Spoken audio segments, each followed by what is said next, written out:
നമസ്കാരം. ചൈതന്യത്തിലേക്ക് എല്ലാവർക്കും വീണ്ടും സ്വാഗതം.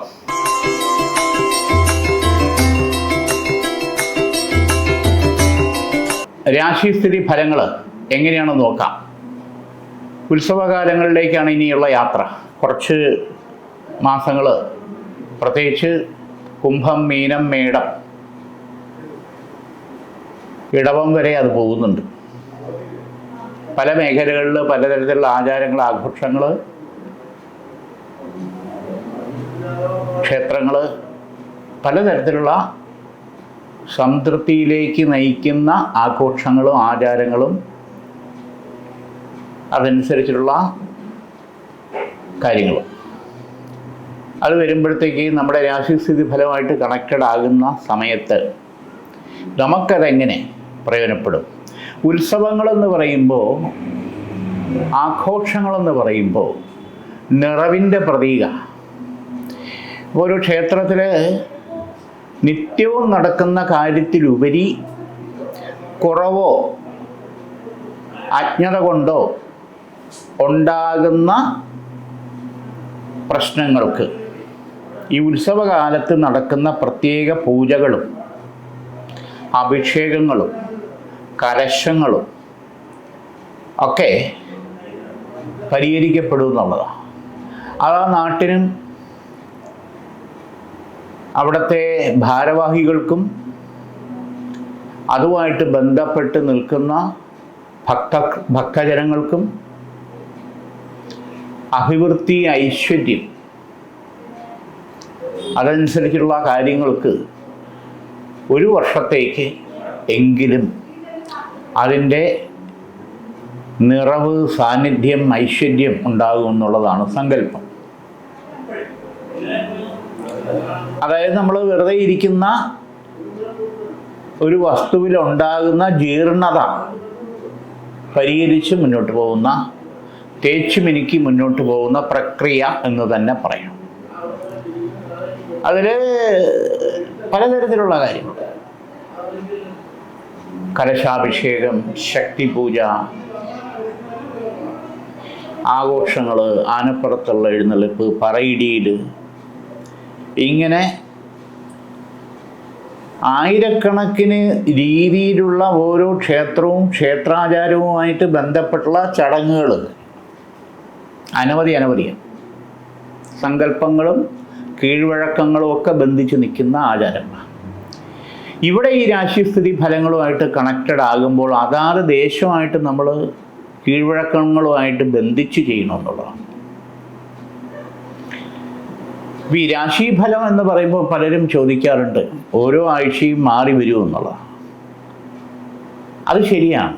ഈ രാശിഫലത്തിൻ്റെയും ജാതകഫലത്തിൻ്റെയും പ്രശ്നവശാൽ കാണുന്ന ഫലത്തിൻ്റെയും നിമിത്ത ഫലത്തിൻ്റെയൊക്കെ ഫലങ്ങൾ വെവ്വേറെ തന്നെയാണ്. രാശിഫലം എന്ന് പറയുമ്പോൾ അത് ഒരാഴ്ചത്തെ കാലഘട്ടത്തിൽ പെട്ടെന്ന് ചെയ്യാൻ പറ്റുന്ന കാര്യങ്ങൾ ചെയ്യുക. പെട്ടെന്ന് നമുക്കുണ്ടാകുന്ന ചില കാര്യങ്ങൾക്ക് ഒരു ഉചിതമായിട്ടുള്ള തീരുമാനമെടുക്കാൻ കൺഫ്യൂഷൻ ഉണ്ടെങ്കിൽ നമുക്ക് സ്വീകരിക്കാൻ പറ്റുന്നവ സ്വീകരിക്കാൻ പറ്റുക എന്നുള്ളതാണ്. ദീർഘകാലത്തേക്കല്ല. ദീർഘകാലത്തേക്കുള്ള ചില വഴികാട്ടികൾ അതിലുണ്ടാകാം. അത് ഓർമ്മയിൽ വെച്ച് നമ്മൾ മുന്നോട്ട് കൊണ്ടുപോകുക എന്നുള്ളത് തന്നെയാണ്. ജാതകത്തിൽ പറഞ്ഞിരിക്കുന്നത് ഒരു ഏകദേശ ധാരണയാണ്. ജനന സമയത്തിൽ എടുക്കുന്ന ഗ്രഹനിലയുടെയും അംശകത്തിൻ്റെയും സ്ഫുടത്തിൻ്റെയും കണക്ക് വച്ച് ഒരു ഏകദേശ ധാരണയാണ് ജാതകത്തിൽ കുറിച്ചു വെക്കുന്നത്. അതിനെ ബേസ് ചെയ്ത് വീണ്ടും നമുക്ക് ഓരോ കാലഘട്ടത്തിൻ്റെയും കാര്യങ്ങൾ നമുക്ക് കുറച്ചുകൂടെ സ്ഫുടം ചെയ്തെടുക്കാൻ പ്രശ്നം രാശി വെച്ച് നമുക്ക് നോക്കിയെടുക്കാൻ പറ്റും. അതിൽ കുറച്ചുകൂടെ ആരുടെ പ്രശ്നം വെച്ച് നോക്കുമ്പോൾ വ്യക്തത വരും എന്നുള്ളതാണ്. ഇതെല്ലാം ജ്യോതിഷത്തിൻ്റെ ഓരോ വിഭാഗങ്ങളാണ്.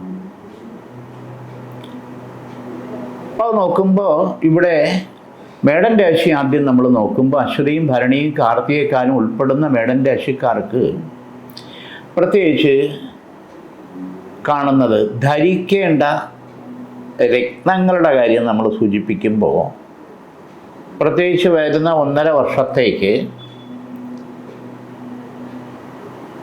എമറാൾഡ്, അതായത് മരതകം ധരിക്കണമെന്നല്ല.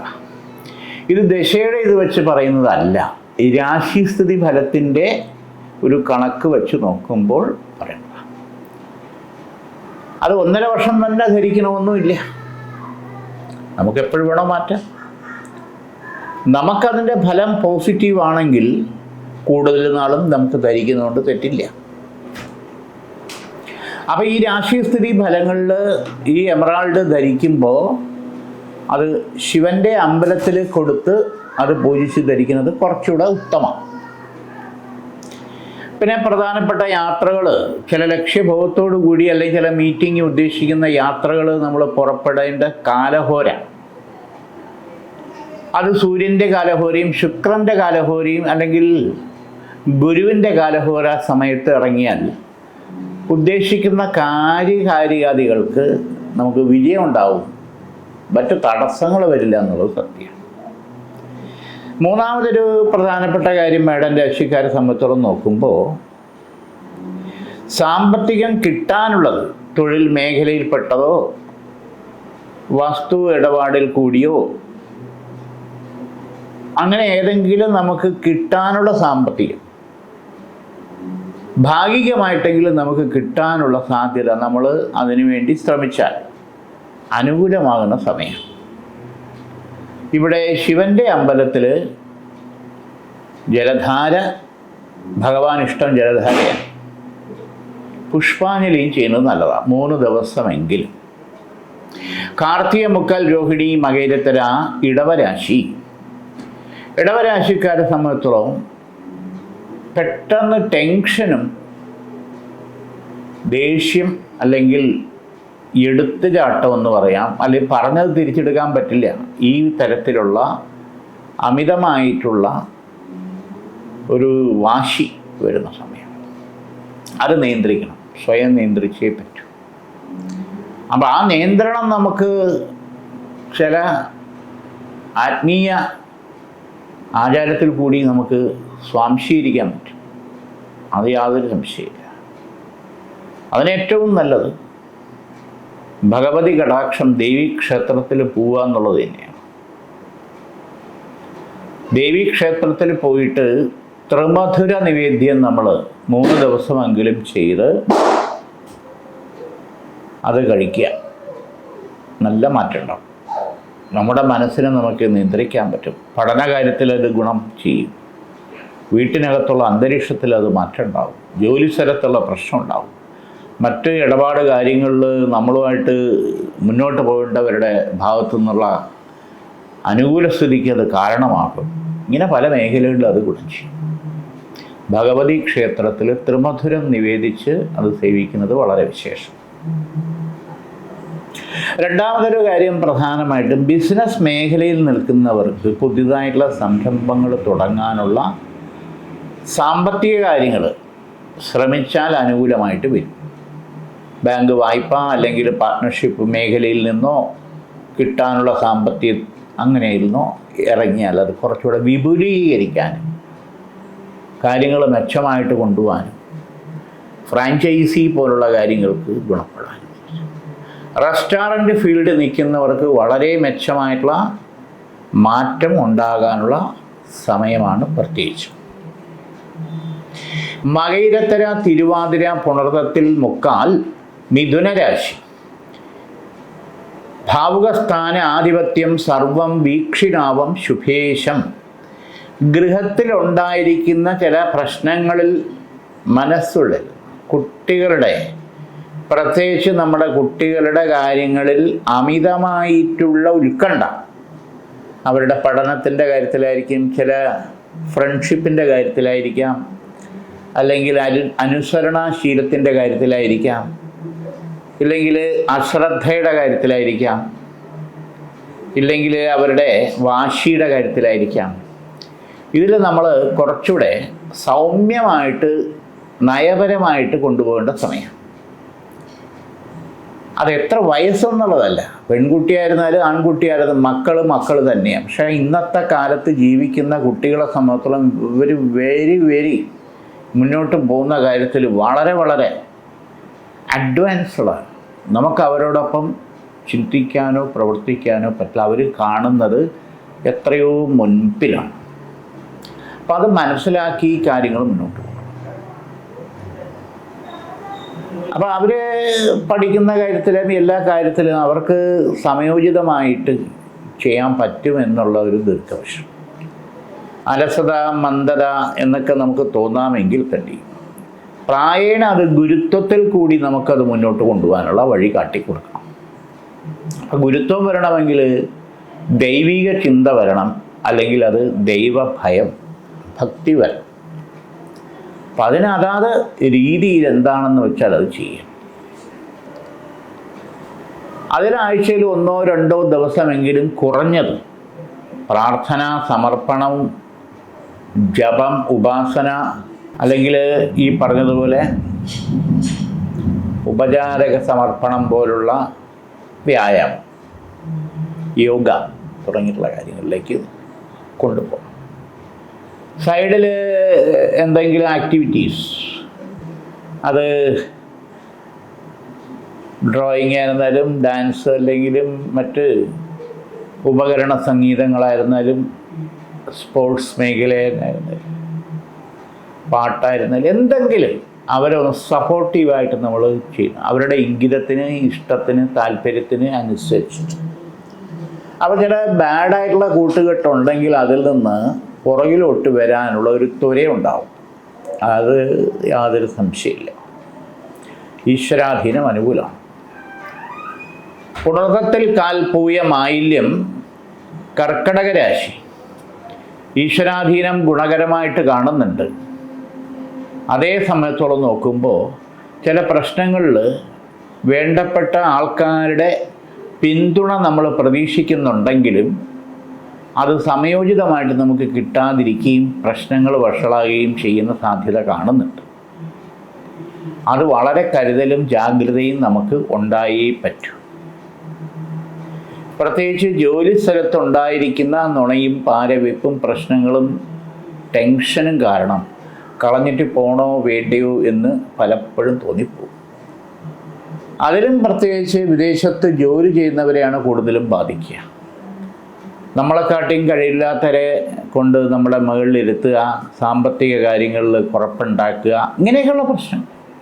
അപ്പം അത് മാറും. അപ്പം ഈ വക കാര്യങ്ങളിൽ ഏതെങ്കിലും തരത്തിൽ അസ്വസ്ഥതയോ കാര്യങ്ങളോ ഉണ്ടെങ്കിൽ ഒരു തന്മയത്വമായിട്ട് കാര്യങ്ങൾ ചെയ്തു പോകുന്നതിലാണ് നമ്മുടെ വിജയം. പ്രത്യേകിച്ച് ഒരു 1-1.5 മാസം അത് വളരെ ശ്രദ്ധയോടുകൂടി കാര്യങ്ങൾ മുന്നോട്ട് പോകണം എന്നുള്ളതാണ് ഈ പറഞ്ഞതിൻ്റെ അർത്ഥം. ശാസ്താവിന് നീരാഞ്ജനം, എള്ളുകിഴി നീരാഞ്ജനം ചെയ്യുന്നത് ഉചിതമായിട്ടുള്ള സമയം. അതൊരു 8 ശനിയാഴ്ചയെങ്കിലും ചെയ്താൽ ഈ കാലഘട്ടത്തിൽ ഉണ്ടാകുന്ന നെഗറ്റീവ് ദോഷങ്ങൾ പരിഹരിച്ച് നമുക്ക് മുന്നോട്ട് പോകാൻ ഈശ്വരാധീനം സഹായിക്കും. മകം, പൂരം, ഉത്രത്തിക്കാല്, ചിങ്ങരാശി ഈശ്വരാധീനം വളരെ ഗുണകരമായിട്ട് തന്നെയാണ് കാണുന്നത്. ഇവിടെ ആഗ്രഹ നിവൃത്തി വരാതെ മരിച്ചുപോയ ആത്മാക്കളുടെ ശാപദോഷം അത് കുടുംബത്തിൽ പൂർവികമായിട്ടുണ്ടായിരുന്നതിൻ്റെയാണ്. അതിൻ്റേതായുള്ള ദോഷപാപബന്ധനങ്ങൾ എന്നെ മറന്നു എന്നുള്ള ചോദ്യം അത് വരാതിരിക്കണം. അതിൽ എന്തെങ്കിലും അസ്വാരസ്യങ്ങൾ ഗൃഹത്തിനകത്ത് ബുദ്ധിമുട്ട് ശല്യങ്ങളായിട്ടുണ്ടെങ്കിൽ അത് ലക്ഷ്മീനാരായണ പൂജ ചെയ്ത് ലക്ഷ്മീനാരായണ പ്രതിമ, ചന്ദ്രക്കല, വിഷ്ണു രൂപം ഇതിൽ സങ്കല്പിച്ച് വിഷ്ണുപാദ സമർപ്പണം ചെയ്ത് പാൽപ്പായസ നിവേദ്യം ചെയ്ത് ആ വക ശാപപാപബന്ധന ദോഷങ്ങൾ നിവർത്തി വരുത്തേണ്ടത് ആവശ്യമാണ്.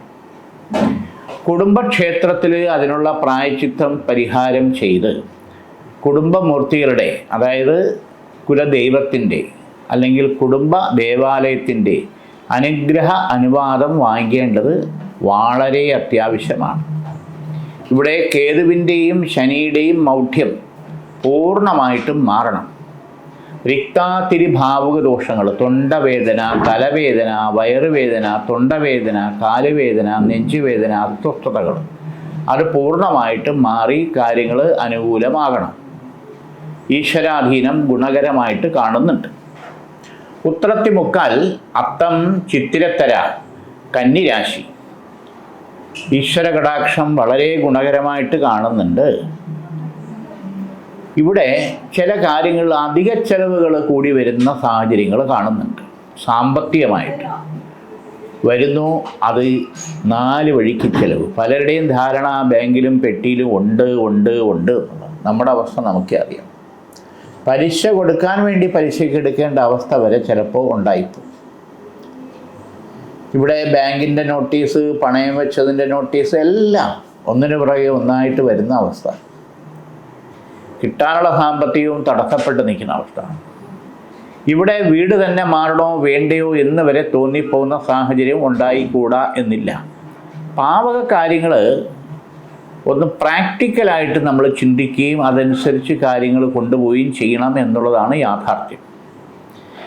മഹാലക്ഷ്മി ചക്രം ഗൃഹസ്ഥാനത്ത് വച്ച് 41 ദിവസം നെയ്വിളക്ക് കത്തിക്കണം.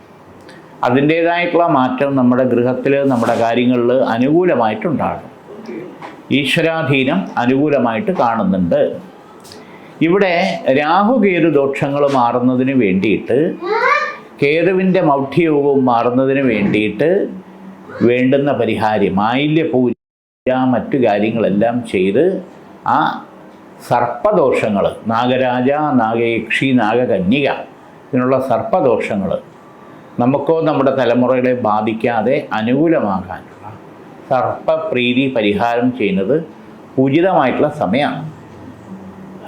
ചിത്തിരത്തര, ചോതി, വിശാഖത്തി മുക്കാൽ, തുലാം രാശി ഈശ്വരാധീനം വളരെ അനുകൂലമായിട്ട് കാണുന്നുണ്ട്. ഇവിടെ ബന്ധു വഴിയുള്ള ശത്രുദോഷവും പുറത്തുള്ള ശത്രുദോഷവും ഒരുപോലെയുണ്ട്. പോലീസ് സ്റ്റേഷൻ, കോടതി, ഈ തരത്തിൽ വരെ മുൻപ് കാര്യങ്ങളെ വലിച്ചിഴക്കേണ്ട സാഹചര്യം തട്ടിമാറി പോയി എന്നുള്ളതാണ് യാഥാർത്ഥ്യം. ഇത് ചിലരുടെ സ്വാർത്ഥ താല്പര്യങ്ങൾക്ക് വഴങ്ങാത്തതിൻ്റെ വാശിയും വൈരാഗ്യവും ഒരു ഭാഗത്തുണ്ട്. അതോടൊപ്പം വസ്തു സംബന്ധമായിട്ടുള്ള കാര്യവും സാമ്പത്തികമായിട്ടുള്ള കാര്യങ്ങളുമായിട്ട് ബന്ധപ്പെട്ടുള്ള ശത്രുദോഷം അല്ലാതെയുണ്ട്. കാരണം രണ്ടാമത്തെ ബന്ധനദോഷം നടന്ന സമയത്ത് ആശുപത്രിയിൽ അഡ്മിറ്റായി ബെഡ് റെസ്റ്റ് എടുത്ത് ട്രീറ്റ്മെൻറ്റിൽ കിടക്കാൻ വേണ്ടിയുള്ള സാഹചര്യം ഗൃഹത്തിലകത്ത് 2 പേർക്ക് 2 തവണയായിട്ട് ഈശ്വരാധീനം കൊണ്ട് വലിയ കുഴപ്പമില്ലാതെ പോയി. അത് ഒരു തവണ വീഴ്ച, ആക്സിഡൻ്റായിട്ട്, ദൈവാധീനം കൊണ്ട് കുഴപ്പമില്ലാതെ പോയി. അത് പടി ഇറങ്ങുമ്പോഴാണോ, ബാത്റൂമിലാണോ, തലചുറ്റിയാണോ, വണ്ടിയിൽ നിന്നാണോ എന്തോ കുഴപ്പമില്ലാതെ പോയി. ഒരു തവണ ഓപ്പറേഷൻ വേണോ വേണ്ടേ എന്നുള്ള അവസ്ഥയും ഈശ്വരാധീനം കൊണ്ട് മാറിക്കിട്ടി. അത് പ്രത്യേകിച്ച് 44 വയസ്സിന് ശേഷമുള്ള സ്ത്രീജനങ്ങളിൽ.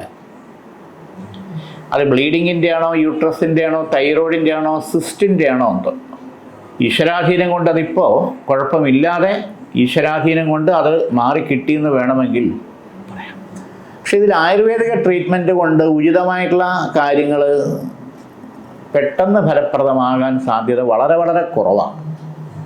അതിന് സ്പെഷ്യലൈസ് ചെയ്ത ഡോക്ടേഴ്സിനെ കണ്ട് തന്നെ അതിൻ്റെ ട്രീറ്റ്മെൻറ്റ് കൂടുതൽ കാലതാമസം വരുത്താതെ ചെയ്യുന്നതായിരിക്കും ബുദ്ധി. അമൃത ത്രിശൂലിനി കവചിത മന്ത്രം ഇവിടെ ദേഹരക്ഷയായിട്ട് ധരിക്കുന്നത് വളരെ ഗുണപ്രദമാകും. ഉറക്കമില്ലായ്മ, ഭക്ഷണം വേണ്ടായിക, ഇതൊക്കെ മാറാൻ ഈശ്വരാധീനം സഹായിക്കും.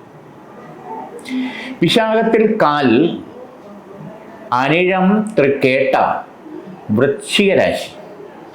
വൃശ്ചികരാശിയെ സംബന്ധിച്ചോളം നോക്കുമ്പോൾ സ്വന്തം കാര്യം മാറ്റിവെച്ച് മറ്റാർക്ക് വേണ്ടി എന്തിനു വേണ്ടി പോയാലും അത് നടക്കും. സ്വന്തം കാര്യത്തിലാണ് തടസ്സം, അത് മാറണം. വിഘ്നേശ്വരന് 4 വ്യാഴാഴ്ച കറുകമാല ചാർത്തി 4ാമത്തെ വ്യാഴാഴ്ച കൂട്ടുഗണപതി ഹോമം അമ്പലത്തിൽ ചെയ്താൽ വളരെ വിശേഷമാണ്. ഉന്നത വിദ്യാഭ്യാസത്തിന് ശ്രമിക്കുന്നവർക്കും പഠിക്കുന്നവർക്കും, എൻട്രൻസ്, നീറ്റ് പോലുള്ള കാര്യങ്ങൾക്ക് വേണ്ടി നിൽക്കുന്നവർക്കും ശ്രമിക്കുന്നവർക്കും വിദ്യ സരസ്വതി കവചം അത് ഗൃഹത്തിൽ വെച്ച് 11 ദിവസം നാരങ്ങ വിളക്ക് കത്തിക്കുക, ചൊവ്വയും വെള്ളിയായിട്ട്. അനുകൂല സ്ഥിതി ഉണ്ടായി നമുക്ക് സെലക്റ്റായി മുന്നോട്ട് പോകാൻ പറ്റും, യാതൊരു സംശയമില്ല. ഗൃഹത്തിൽ ശരിയായിട്ടുള്ള വാസ്തുദോഷം മാറുന്നതിന് വാസ്തു പൂജ ചെയ്യുന്നത് ഉചിതമായിട്ടുള്ള സമയം. ചതുർദോഷങ്ങൾ, ബന്ധനം, ശാപം, പാപം, സ്തംഭനം, ഇത് വാസ്തു പൂജയിൽ കൂടി നമുക്ക് ഒഴിവാക്കിയെടുക്കാൻ പറ്റും. അത് വാസ്തു ശാസ്ത്രം അറിയുന്ന ആളെ കൊണ്ട് അതിൻ്റെ കാര്യങ്ങൾ നോക്കിയും കണ്ടും ചെയ്ത് പഞ്ചശിരസ് സ്ഥാപിക്കുന്നതാണ് ഉചിതമായിട്ടുള്ള സമയം. മൂലം, പൂരാടം, ഉത്രാടത്തേക്കാല് ധനുരാശി. ധനുരാശിക്കാരെ സംബന്ധിച്ചോളം നോക്കുമ്പോൾ വളരെ വേണ്ടപ്പെട്ട ചില ഫ്രണ്ട്ഷിപ്പ്, സ്നേഹബന്ധങ്ങളൊക്കെ ബ്രേക്കപ്പ് ആകുന്ന ചില സാഹചര്യങ്ങൾ. മനസ്സും ശരീരവും തളരുക, അത് പഠനത്തെ ബാധിക്കുക, ജോലിയെ ബാധിക്കുക, വീട്ടിനകത്ത് തന്നെ ഒരു കുത്തിയിരിക്കുന്ന അവസ്ഥ. എന്തിനേറെ പറയുന്നു, എപ്പോഴും മൊബൈലിൽ നമ്മൾ എല്ലാ കാര്യങ്ങളും ചെയ്തുകൊണ്ടിരിക്കുന്ന അവസ്ഥ, മൊബൈൽ തന്നെ എറിഞ്ഞ് പൊട്ടിക്കേണ്ട സാഹചര്യങ്ങൾ ചിന്തിച്ചു പോകുന്ന അവസ്ഥ ഇങ്ങനെ വരുന്നത്. ആകെ ഒരു മൂഡൗട്ടാകുന്ന അവസ്ഥ. ഇതിൽ നിന്ന് പുറത്തു വന്നേ പറ്റൂ. നമ്മുടെ കുറ്റം കണ്ടല്ല, ചിലരുടെ നോണയും പാരവെപ്പും നമ്മളെ പറ്റിയുള്ള തെറ്റിദ്ധാരണയും കൊണ്ടുവന്നിരിക്കുന്ന സാഹചര്യത്തിൽ നമ്മൾ പുറത്തു വരണം. ഈ ഫ്രണ്ട്ഷിപ്പ് വീണ്ടും ശരിയായി വരാൻ കുറച്ച് കാലതാമസം എടുക്കും. സുബ്രഹ്മണ്യ സ്വാമിക്ക് 4 വെള്ളിയാഴ്ച പാലഭിഷേകം ചെയ്ത് പുഷ്പാഞ്ജലി ചെയ്യുന്നത് വളരെ വിശേഷമാണ്. അതിൻ്റേതായിട്ടുള്ള മാറ്റം ഉണ്ടാവും നമുക്കും അതനുസരിച്ചുള്ള കാര്യങ്ങൾക്കും. ധനുരാശിക്കാരെ സംബന്ധിച്ചിടത്തോളം കുടുംബ ഷെയറുമായിട്ട് ബന്ധപ്പെട്ടുള്ള എന്തെങ്കിലും തർക്കങ്ങളോ വിചാരണകളോ കോടതി വ്യവഹാരങ്ങളോ ഉണ്ടെങ്കിൽ അതൊരു സെറ്റിൽമെൻറ്റിലേക്ക് വരാനുള്ള ചില കാര്യങ്ങൾ അനുകൂലമായി കാണുന്നുണ്ട്. ഉത്രാടത്തി മുക്കാൽ തിരുവോണം, അവിട്ടത്തര, മകരം രാശി. അതിൽ 2 കാര്യങ്ങൾ പ്രധാനമായിട്ട് പറയാനുള്ളത്. ഉന്നത വിദ്യാഭ്യാസം ചെയ്യുന്നവർക്ക് വളരെ അനുകൂല സമയമാണ്. പ്രൊഫഷണൽ മേഖലയിൽ നിൽക്കുന്നവർക്ക് പുതിയ ഓപ്പർച്യൂണിറ്റി, സാധ്യത, സ്വന്തമായിട്ട് ചെയ്യാനുള്ള സാധ്യത, ഇത് അനുകൂലമായിട്ടുള്ള സമയമാണ്. പാർട്ട്ണർഷിപ്പ് കാര്യങ്ങളിൽ വർക്ക് ചെയ്യുന്നവർക്ക് പുതിയ പ്രോജക്റ്റുമായിട്ട് ബന്ധപ്പെട്ടുള്ള ഓപ്പർച്യൂണിറ്റി കാര്യങ്ങൾ അനുകൂലമായിട്ട് വരേണ്ട സമയമാണ്. കേതുവിൻ്റെയും ശനിയുടെയും മൗഢ്യയോഗം നിൽക്കുന്നത് കൊണ്ട് മകരം രാശിക്കാർക്ക് സ്കിൻ സംബന്ധമായിട്ടുള്ള അസുഖങ്ങളുണ്ടെങ്കിൽ അത് നല്ല ട്രീറ്റ്മെൻറ്റ് ചെയ്ത് അത് ഒഴിവാക്കിയെടുക്കണം. അതോടൊപ്പം ശ്രീരാജരാജേശ്വരി കവചിതം അത് പൂജിച്ച് ധരിക്കുന്നത് ഉത്തമമായിട്ടുള്ള സമയമാണ്. ഈശ്വര ഗുണസ്ഥാനീയമായിട്ടുള്ള കാര്യങ്ങൾ കാണുന്നുണ്ട്. ഇവിടെ ഗൃഹത്തിൽ ചില അസ്വാരസ്യ ലക്ഷണക്കേടുകൾ എന്ന് പറഞ്ഞാൽ ദോഷഫലങ്ങൾ വരുന്നതിനെ കുറിച്ചുള്ള സിംറ്റങ്ങൾ. അഗ്നിദോഷം ഉണ്ടാകുക, ഇടയ്ക്കിടയ്ക്ക് കൈപൊള്ളുക, കാല് പൊള്ളുക, അല്ലെങ്കിൽ കുക്കറിൻ്റെ അല്ലെങ്കിൽ ഗ്യാസിൻ്റെ ഇലക്ട്രിക് സ്വിച്ചിൻ്റെ വിളക്ക് കത്തിക്കുന്നിടത്തോ അഗ്നിദോഷം കാണുക, അരി വടിക്കുമ്പോഴോ ചായ എടുക്കുമ്പോഴോ തിളച്ച വെള്ളം വീഴേണ്ട സാഹചര്യം ഉണ്ടാകുക, നിരന്തരം ചില്ലുടയുക, പടത്തിൻ്റെയോ അലമാരുടെയോ മുഖം നോക്കണതോ അങ്ങനെ ഉടഞ്ഞ ചില്ലുണ്ടെങ്കിൽ മാറ്റിയിടേണ്ടത് ആവശ്യമാണ്. ചിലപ്പോൾ നമ്മളെ ബാധിക്കേണ്ട ദോഷം വളർത്തു മൃഗം, നമ്മളെ പെറ്റുകളെ ബാധിച്ച് അത് ചത്തുപോകുന്ന സ്ഥിതി.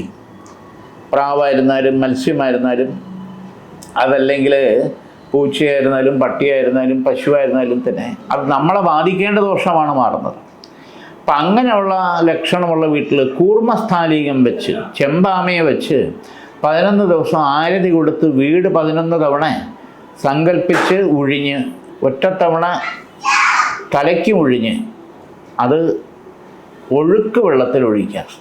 കൂർമ്മസ്ഥാലീക ക്രിയ ചെയ്ത് ഒഴുക്കിയാൽ ആവക ശാപപാപ ബന്ധന ദോഷങ്ങൾ പിന്നെ നമ്മളെയോ ഗൃഹത്തെയോ ബാധിക്കാനോ വേട്ടയാടാനോ ഉള്ള അവസരം പിന്നെ ഉണ്ടാകില്ല എന്നുള്ളത് യാഥാർത്ഥ്യമാണ്. കൂർമ്മസ്ഥാലീക ക്രിയ. അവിട്ടത്തര, ചതയം, പുരുരുട്ടാതി മുക്കാൽ കുംഭരാശി. കുംഭരാശിക്കാരെ സംബന്ധിച്ചോളം നോക്കുമ്പോൾ 2 കാര്യങ്ങളാണ് പ്രധാനമായിട്ട് പറയുന്നത്. അതിലൊന്ന് കേതുവിൻ്റെയും ശനിയുടെയും മൗഢ്യയോഗമാണ്. അതായത് കുടുംബ പരദേവതയുടെ അനുഗ്രഹം നമുക്ക് വേണം. അതോടൊപ്പം ചില പ്രാർത്ഥനകൾ മുടങ്ങിപ്പോയത് ചെയ്യും വേണം. ഗുരുവായൂരായിരുന്നാലും മൂകാംബിയിലായിരുന്നാലും തിരുപ്പതിയായിരുന്നാലും പത്മനാഭനായിരുന്നാലും എവിടെയായിരുന്നാലും നമ്മൾ പോയി ദർശനം ചെയ്യാമെന്നുള്ളതുണ്ടെങ്കിൽ ആ കടം വീട്ടുക തന്നെ വേണം. 1 വർഷത്തിനകം ഉന്നത വിദ്യാഭ്യാസം ചെയ്യുക, അതനുസരിച്ചിട്ട് ടെസ്റ്റ്, മറ്റ് ഇൻ്റർവ്യൂ കാര്യങ്ങൾ സെലക്ട് ആയത് വിളിക്കുമെന്ന് പ്രതീക്ഷിച്ചത് നടക്കാനുള്ള യോഗവും പോവാനുള്ള യോഗമുണ്ട്. പ്രത്യേകിച്ച് വിദേശത്ത്, മിഡിൽ ഈസ്റ്റിലായിരുന്നാലും യൂറോപ്പ് മേഖലയിലായിരുന്നാലും പോവാൻ, പഠനത്തിനായിരുന്നാലും ജോലിക്കായിരുന്നാലും അതിന് ശ്രമിച്ചാൽ 1-2 മാസത്തിനകത്ത് അതിനുള്ള വഴി തെളിയാനും അനുകൂലമായിട്ട് വരാനും കുംഭൻ രാശിക്കാർക്ക് ഈശ്വരാധീനം കാണുന്നുണ്ട്. രണ്ടാമത്തെ വിവാഹ യോഗത്തിന് വേണ്ടി താല്പര്യപ്പെടുന്നവർക്ക്, ഡിവോഴ്സ് ആയതിനു ശേഷം അല്ലെങ്കിൽ മരിച്ചുപോയ ബന്ധം, അതിനുശേഷം ഒരു വിവാഹയോഗം താല്പര്യപ്പെടുന്നവർക്ക് അനുകൂല സമയമാണ്. ഇവിടെ തൃക്കേട്ട, മകയിരം, ഉത്രട്ടാതി ഈ നക്ഷത്രക്കാരുമായിട്ടുള്ള വിവാഹ പ്രപ്പോസലുകൾ അത് നല്ല പൊരുത്ത ചേർച്ച ഉണ്ടെങ്കിൽ മാത്രമേ നടത്താൻ പറ്റൂ. അല്ലെങ്കിൽ അത് വീണ്ടും നാളെ ഒരു ഡിവോഴ്സിൻ്റെ വക്കിലേക്ക് വരാനുള്ള ചില കാര്യങ്ങൾ കാണുന്നുണ്ട്. അത് നല്ല പൊരുത്ത ചേർച്ച ഉണ്ടെങ്കിൽ മാത്രമേ നടത്താൻ പാടുള്ളൂ. പൊരുരുട്ടാതി കാല്, ഉത്രട്ടാതി, രേവതി, മീനൻ രാശി. മീനൻ രാശിക്കാരെ സംബന്ധിച്ചോളം നോക്കുമ്പോൾ 1-2 പ്രശ്നങ്ങൾ വളരെ ശ്രദ്ധിക്കണം. വാഹനം ഉപയോഗിക്കുന്ന കാര്യങ്ങൾ കുറച്ചുകൂടെ ഒന്ന് ശ്രദ്ധിച്ചു പോകുന്നത് നല്ലതാണ്. പ്രത്യേകിച്ച് 1-2 മാസം നമുക്ക് ഗുളികൻ്റെ ദൃഷ്ടിയുണ്ട്. നമ്മൾ വെറുതെ എന്നാലും നമുക്ക് ഇങ്ങോട്ടായിട്ട് ചില പ്രശ്നങ്ങൾ വരുന്ന സമയമാണ്. വീടിൻ്റെ മെയിൻ്റനൻസ് സംബന്ധമായിട്ടുള്ള കാര്യങ്ങൾ എന്തെങ്കിലും ചെയ്യാൻ താല്പര്യമുണ്ടെങ്കിൽ വളരെ അനുകൂല സമയമാണ്. അതോടൊപ്പം ഗൃഹം മാറാൻ താല്പര്യപ്പെടുന്നവർക്ക് അനുകൂല സമയമാണ്. വിദേശത്ത് ജോലി അല്ലെങ്കിൽ പുതിയ ഓപ്പർച്യൂണിറ്റി മാറാൻ താല്പര്യപ്പെടുന്നവർക്ക് അനുകൂല സമയമാണ്. വിദേശത്ത് പഠന സംബന്ധമായിട്ടുള്ള കാര്യത്തിൽ ചില തടസ്സങ്ങളോ അല്ലെങ്കിൽ പഠന സംബന്ധമായിട്ടുള്ള കാര്യത്തിൽ ടെൻഷനോ ഉണ്ടെങ്കിൽ അത് മാറാൻ, മുന്നോട്ട് പോകാനുള്ള വഴി തെളിയുന്ന സമയമാണ്. ഇവിടെ മഹാസുദർശന ചക്രം ഗൃഹസ്ഥാനത്ത് വെച്ച് 41 ദിവസം നെയ്വിളക്ക് കത്തിക്കുക. ഈ വക പ്രശ്നങ്ങളും തടസ്സങ്ങളും മാറി കാര്യങ്ങൾ അനുകൂലമായിട്ട് വരും. പലതരത്തിലുള്ള പ്രപ്പോസലുകൾ വരുന്നുണ്ട്. വിവാഹ കാര്യങ്ങളൊന്നും അങ്ങോട്ട് ശരിയാകുന്നില്ല. ലക്ഷ്മി സ്വയംവര കവചം അത് ഗൃഹത്തിൽ വെച്ച് 11 നാരങ്ങ വിളക്ക് ചൊവ്വയും വെള്ളിയായിട്ട് നാരങ്ങാ ദീപം നൽകുക. ശരിയായിട്ടുള്ള പ്രപ്പോസൽ, നമ്മുടെ കുടുംബവും നമ്മുടെ സാഹചര്യവും നമ്മുടെ രീതികളുമായിട്ട് ഒരുവിധം യോജിച്ചു പോകുന്ന പൊരുത്തമുള്ള നല്ല ബന്ധം വരാനും ഉറയ്ക്കും, അത് നടക്കാനും ദൈവാധീനം കാണുന്നുണ്ട്. ലക്ഷ്മി സ്വയംവര കവചകം നാരങ്ങ വിളക്ക് കത്തിക്കുക. ഇന്നിവിടെ ഈ വാരഫലം തീരുന്നു. വീണ്ടും നമുക്ക് അടുത്ത ആഴ്ച. എല്ലാവർക്കും നമസ്കാരം.